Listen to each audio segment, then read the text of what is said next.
This summer, serve up the cookout classics, Kraft mayo and dressing. Toss green salads with delicious ranch dressing or zesty Italian. Serve smooth, craveably creamy potato salads with mayo.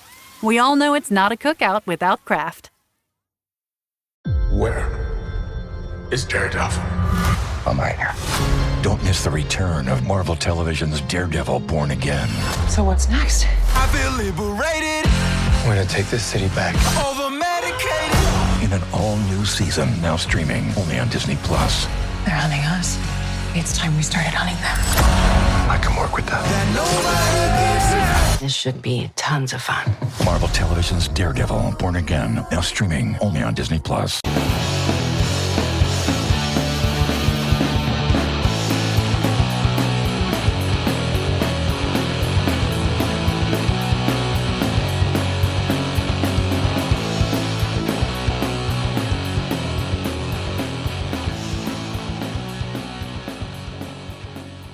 It is a Friday, and that means it is time for a Q&A episode. You got Q's, hopefully I got A's. We've got a couple here in the Discord, and again, if this is something you would like to take part in, you can, at me on Threads, mention me on Threads, that's fine. You can do that. Same thing on Instagram, if that's something you'd like to do. If you actually know me, text me. But honestly, the absolute best way to get involved in a Q&A episode is by joining the Discord, the Legion of Stupid Discord. Would really love to have you on board on the Legion of Stupid Discord. So, Brian asks, what does deprogrammed mean to you? What was the intention of the name? I've always taken it as deprogramming yourself from disliking or dismissing a band, but the first episodes were bands you were already into. Or is it deprogramming the audience? We've hit on really what it is and what it started as and what it's become. It started as, because as you mentioned, it was firstly bands that I knew and liked. And that would probably explain why, especially like the Pumpkins episode and ICP episodes were aggressive. I was a bit aggressive off rip, was because I was trying to deprogram the audience of what they thought those bands were. It softened rather quickly within the first few months of doing the show. It softened the attack of trying to change the mind of, or at least the approach of trying to change the mind of the listener. But then it became, with like the Please Explains and Discovery episodes, deprogramming myself from disliking or dismissing a band. I think the mission statement of the show has obviously changed. But tomorrow morning is knocking. Stock your fridge now. How about a creamy mocha frappuccino drink? Or a sweet vanilla? Smooth caramel maybe? Or a white chocolate mocha? Whichever you choose, delicious coffee awaits. Find Starbucks Frappuccino drinks wherever you buy your groceries. This episode is brought to you by Perfect Bistro Cat Food. Cats, this ad is for you. Has your human ever called you picky, persnickety, choosy? If so, Perfect Bistro Cat Food is for you. With ingredients like wild-caught tuna and pasture-raised lamb, tantalizing textures, and delectable flavors that meet even the most discerning cat standards. You're not picky, you're just perfectionists. Perfect Bistro, mealtime perfection for every cat. Have your human visit perfectbistro.com. At this point, changing the actual name of the pod 10 years in, I feel like we picked the wrong name from the jump.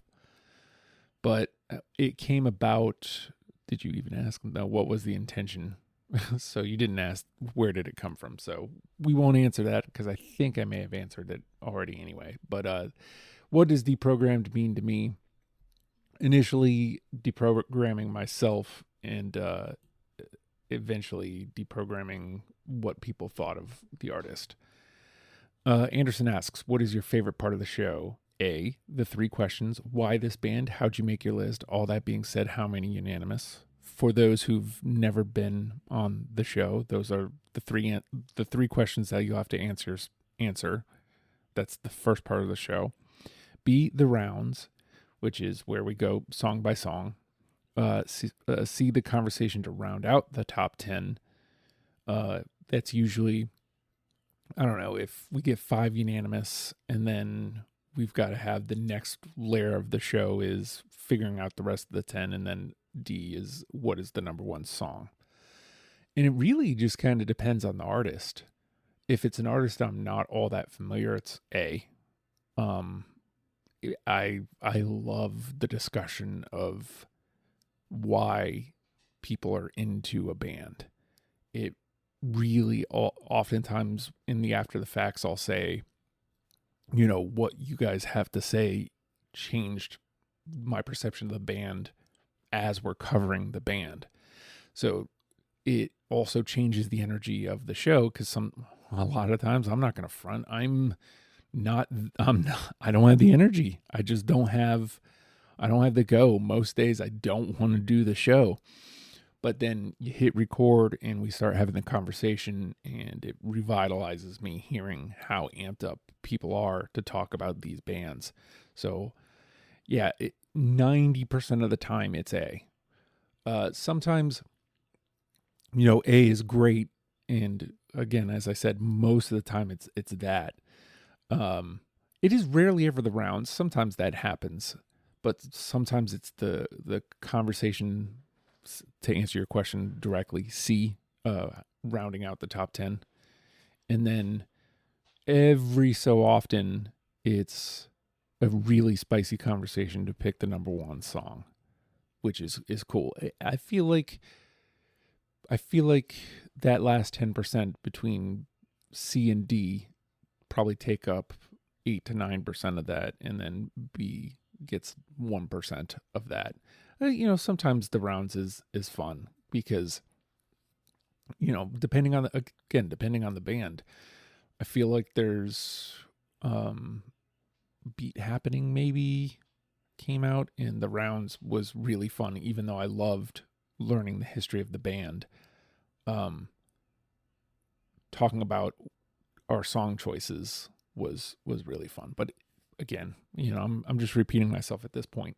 What is my favorite part of the show? It's almost always A, the 3 questions. And, oops, I meant to click X, remove it to please as a pinned message. John asks, what will you do when you run out of bands? And of all the people to be asking this question, it is funny to me that it is John asking that, because he knows as well as I do, he would never let that happen. We will never run out of bands. But supposing that did ever happen, I guess the show's over. I mean, that also means people are probably not writing music anymore. So, I mean, you know, Andrew added on to that, though. Can't wait for the Undercutters episode in 10 years. Here's hoping, ? Yeah, you know better than anybody, John, that would never, you would never let us run out of bands. All anyone has to do is go look at the sheet and see how many bands we have yet to cover, and see that we probably have at least 10 years worth of bands still left to cover. So I don't know, like in the event that did happen, I would probably shift back to putting all my weight into something like Your Music Show, which is kind of what the radio station is shifting my weight and focus back to promoting indie music, bands that could use a hand, as it were, because I miss Your Music Show so much for a multitude of reasons, but mostly being plugged back into the scene is the biggest one. And I'd love to get plugged back into the scene. I'm starting to feel that way again with the station. It's starting to make me feel plugged back in, not locally, a little bit more globally than I'd hoped, but I'm starting to get a little plugged in locally too, being in a band. So anyway, all that is a sidestep. John, you know what you did with this question. It'll never happen. So, all right, folks, we'll see you next week. Bye.